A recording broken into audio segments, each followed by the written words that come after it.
राना साहब आपसे आगाज़ करता हूँ। अखलाकी फतह तो है, जो मौक़िफ़ था आपका कि जी हमारे खिलाफ विंडिक्टिव जस्टिस हो रहा है, जज बिक गया है, जज पे दबाव है, ये सारा आपका बयानिया जो है वो उनकी बरतरफी से सियासी तौर पे वो सही बन गया। लेकिन अब कानूनी जंग आप नहीं लड़ेंगे तो ये सज़ा जो है नवाज शरीफ साहब की वो बरकरार रहेगी।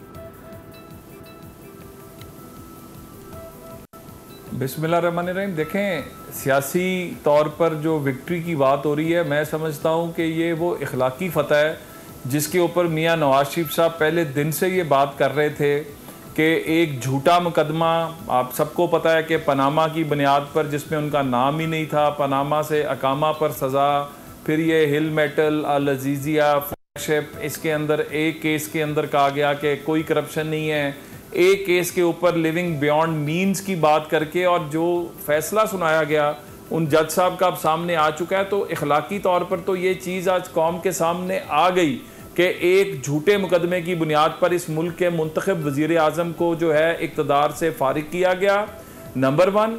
नंबर 2, कानूनी तौर पर अगर आप देखें तो जज साहब एक स्पेसिफिक जो है मैटर उसके ऊपर बात कर रहे हैं, और वो जो वीडियो जिसकी बात हो रही है, PMLN के पास तो उनकी कन्फेशन की वीडियो है कि जो उन्होंने कन्फेशन किया कि मुझसे ये ज़बरदस्ती फ़ैसला कराया गया, मुझ पर दबाव डालकर ये फ़ैसला कराया गया और मेरे ज़मीर पर बोझ है, और वो जो दबाव डाला गया वो एक गैर इखलाकी वीडियो की बुनियाद पर जो दबाव जिन्होंने डाला वो उनको बिल्कुल पकड़ा भी जाना चाहिए और उनको कौम के सामने लेकर भी आना चाहिए।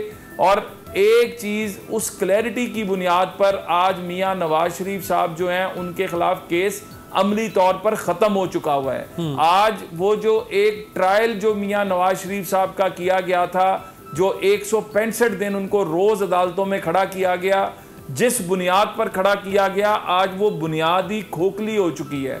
तो हम ये समझते हैं कि ये हमारी एक इखलाकी फतह भी है।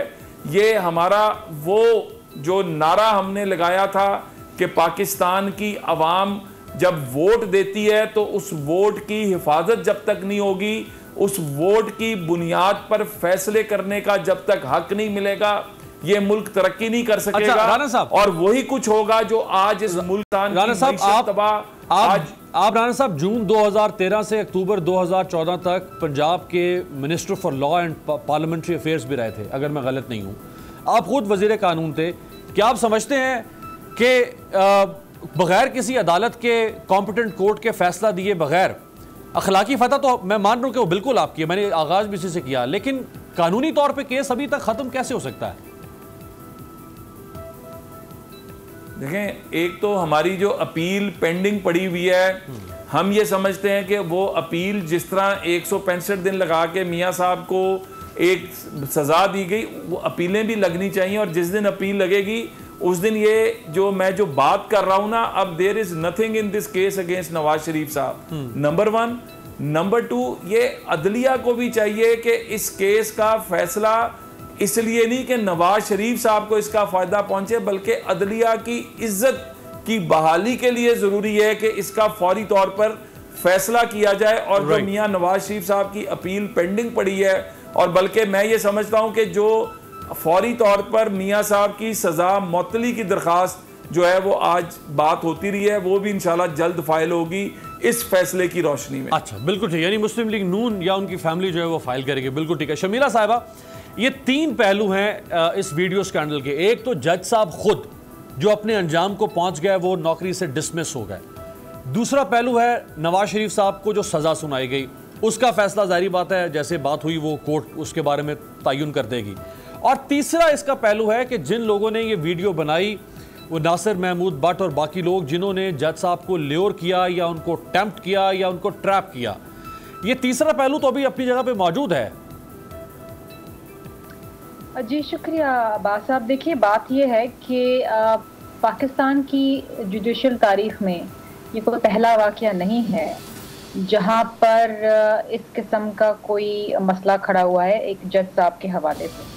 अगर मैं आपको याद दिलाऊं तो जस्टिस क़य्यूम साहब जो थे, हाई कोर्ट के जज थे, और उनकी टेप्स पकड़ी गई थी सैफ उर रहमान साहब से बात करते हुए, जब वो शहीद मोहतरमा बेनज़ीर भुट्टो और आसिफ अली जरदारी साहब का केस चला रहे थे और उन केस में एक बातचीत हो रही थी जब वो सेनेटर सैफुर रहमान एहतसाब ब्यूरो के चीफ थे और वो कह रहे थे कि जी इनको इतनी सज़ा सुना दे, वो कह रहे थे इतनी सुनाएंगे।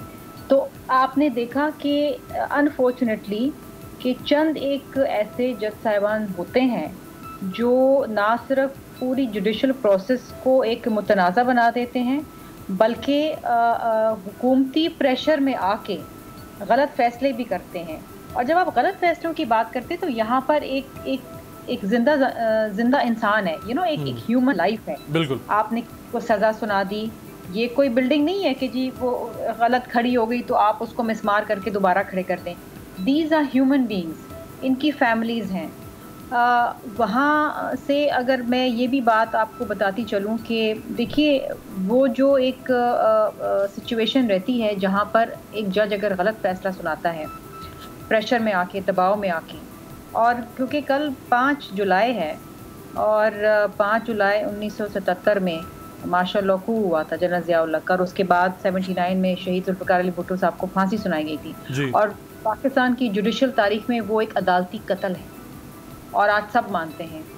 वो भी जज साहिबान थे जिन्होंने एक आमिर के प्रेशर में आके जो सही गलत फैसला किया, लेकिन भुट्टो साहब शहीद हो गए और 79 से लेकर अब तक 41 साल हो गए। और अभी आप देखें कि आज भी पाकिस्तान जो है उस एक डेमोक्रेसी और डिक्टेटरशिप की एक जो तनाव है उससे बाहर नहीं निकल पाया। वो जो क्लैशनकॉफ कल्चर आया, वो जो ड्रग कल्चर आया, वो जो एक मिलिटेंट कल्चर आया पाकिस्तान में, पाकिस्तान को आज तक उसका नुकसान, उसका खमियाजा देना पड़ रहा है। तो ये जो गलत फैसले हो जाते हैं ना, खास तौर पे पब्लिक लीडर्स के हवाले से, इन रेपरकशन साल तक आते हैं, असरात बहुत ज्यादा हैं, यानी ये कह रहे हैं बहुत दूर रस फैसले होते हैं। ये कौम के साथ ज्यादती होती है। और देखिए किसने फंसाया, किसने ल्योर इन करा, क्या नहीं करा। एक जज जो है ना, वो आप एक ऐसे मकाम पे अल्लाह ताला ने आपको रखा है जहां आपने फैसले करने हैं इंसानी जानों के हवाले से। आपका ईमान इतना तो कमजोर नहीं होना चाहिए कि आपके पास कोई आया और आप टेम्प्ट हो गए। मैं तो इस बात पे देखिए, जब मैं जज की बात करती हूँ तो एक बहुत रिस्पेक्ट से मैं बात करती हूँ। आपको अल्लाह ताला ने एक बहुत बड़ा मनसब दिया है कि आपने फैसला करना है। ये और जिसने rule of law, sorry Chameera साहबा, आपने कहा कि इतना बड़ा मनसब देखिए जो अल्लाह ताला ने जो अपनी जो उसकी खुसूसियत है, जो चंद उसने इंसानों को किसी हद तक दी जिनका अमीन बनाया, उसमें से एक आदिल है, काजी है। ये अल्लाह का काम है। अदल और इंसाफ के फैसले करने, ये बहुत बड़ा मनसब है।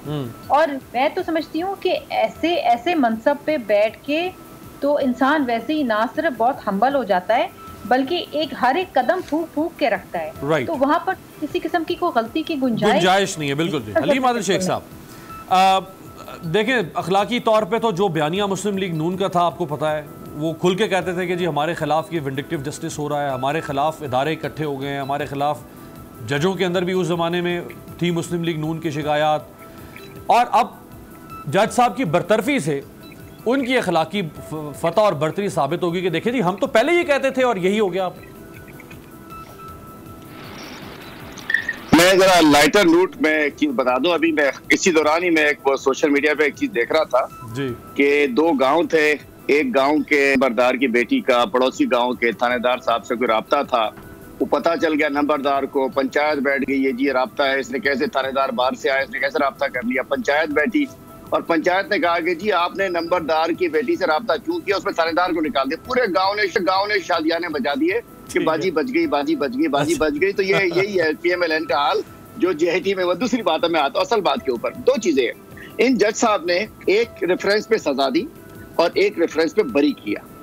तो आधा गिलास खाली, इनके बयानिए से आधा गिलास खाली आधा गिलास भरा हुआ कि एक बरी भी किया है, फ्लैगशिप में बरी किया, अल-अज़ीज़िया में सजा दी।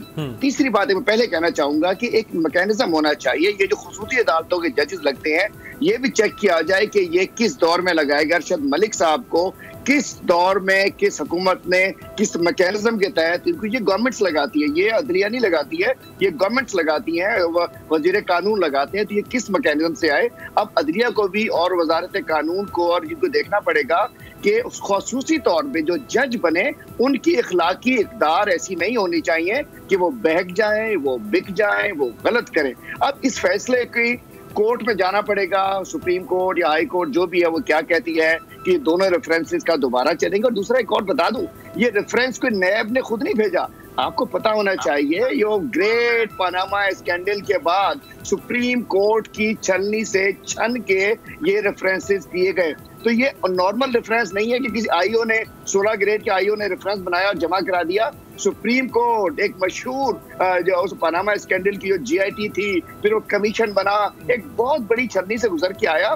तो ये इतने आसान ऐसा नहीं है कि झूठा केस किसी ने बकरी चोरी का बना दिया और जज ने झूठा केस बना दिया। तीसरी बात इसके अंदर ये है कि मलिक कयूम का वो आपको कैसेट्स आज तक याद होंगी, वो वीडियो टेप्स याद होंगी, ये इनका पुराना वतीरा रहा है। मैं पूछना चाहता हूँ, ठीक है जज को सजा मिल गई, कोर्ट्स में क्या होने इन फैसलों की हैसियत क्या वो कोर्ट डिसाइड करेगा ना। अमीर अब्बास कर सकते हैं, ना मैं करता हूँ, ना मेरे बड़े भाई मोहतरम राना मशहूद साहब कर सकते हैं, ना शर्मिला कर सकती है। ये अदालतों को डिसाइड करना है कि उस वक्त उस जज के किए गए फैसलों का क्या हाल है। तो बोल तो ये दोनों फैसले तो पहले उठ जाएंगे। शेख साहब देखिए, कता कलामी की माजरत, शेख साहब देखिए बादियो नजर में जिसे कहते हैं कि बादियो नजर में प्राइमा फेसी बादियो नजर में तो अब ये साबित हो गया ना कि ये जज साहब ने जो फैसला दिया ये फैसला जो मशकूक है।